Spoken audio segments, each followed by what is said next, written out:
I'm also joined by Mr. K.C. Tyagi, former member of the Rajya Sabha and also of the Janata Dal United. And I mention the name of the party, Janata Dal United, also because Mr. Tyagi, his work and his personality, it transcended all boundaries. It transcended all parties there. What is your association with Mr. Sitaram Yechury, if you could tell us to our audience, please? मेरा कम से कम 45-46 वर्षों पुराना संबंध comrade Sitaram से रहा है। जब वो जेएनयू में आए और छात्र आंदोलन में एक्टिव हुए, उन्हीं दिनों जेपी मूवमेंट भी चल रहा था।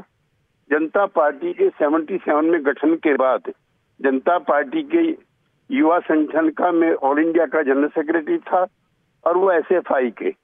उस दौरान दर्जनों मीटिंगों में, वर्कशॉप में, देश भर में चल रहे अन्य कई तरह के आंदोलनों में मेरी उनके साथ हिस्सेदारी रहती थी। एक स्पष्ट वक्ता के रूप में, संगठनकर्ता के रूप में वो मैंने उनको देखा और पर्टिकुलरली वो बहुत जल्दी और बहुत कम उम्र में राजनीति के शिखर नेताओं में से एक हो गए। जब यूपीए के शासनकाल के दौरान हरिकिशन सिंह सुरजीत के साथ वो लगभग सभी संकट मोचक सभाओं में उनके साथ रहते थे। और ये वो दौर है जब पूरा बहुमत भी नहीं था और कई मौकों पे आप याद करो जब ये न्यूक्लियर बिल आया था तो सीपीएम का उसका समर्थन प्राप्त था। कॉमरेड सुरजीत और कॉमरेड सीताराम ने उसका विरोध किया और वो छोड़ करके बाहर आ गए थे। उन्होंने सरकार के समर्थन वापस ले लिया था। तो वैचारिक प्रतिबद्धता के मामले में जो अब कम हो गई है या खत्म हो गई है, उनकी प्रखरता सदा याद की जाएगी।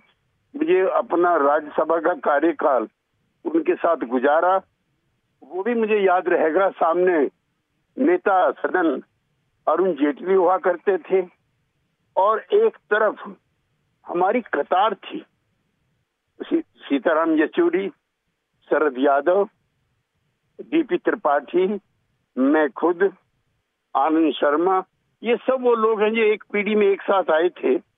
और अरुण जेटली से वैचारिक प्रतिबद्धता ना होते हुए बल्कि विरोध होते हुए संसद का कार्यकाल ठीक तरीके से चले, जनहित के सवाल उठाए जाएं।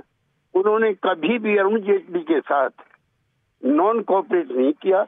यद्यपि उनकी राजनीतिक प्रखरता श्री अरुण जेटली के विचारों से भिन्न थी।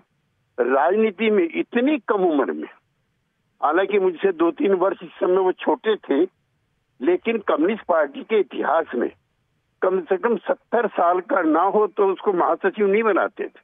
वो अपवाद थे।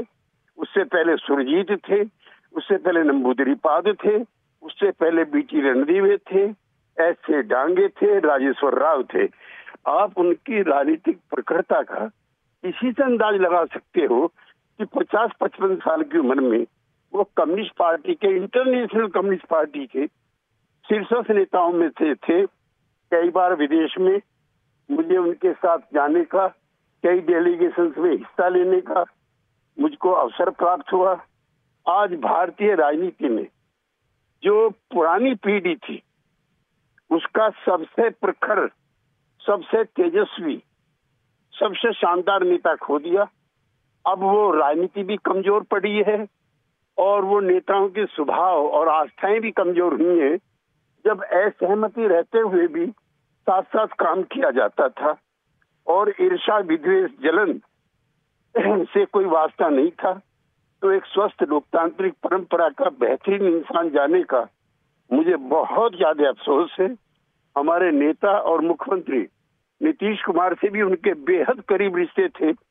कई अवसरों पर मैं नीतीश जी के साथ जब सीपीएम के दफ्तर पर उनसे वार्ता करने के लिए जाता था, कई बार मेरे आवास पर भी मैं नीतीश कुमार जी कई विषयों पर चर्चा करते थे। तो उनका जो कोऑपरेटिव एटीट्यूड था वो अभी भी हमको याद आता है। एक कॉमरेड को, एक दोस्त को श्रद्धांजलि।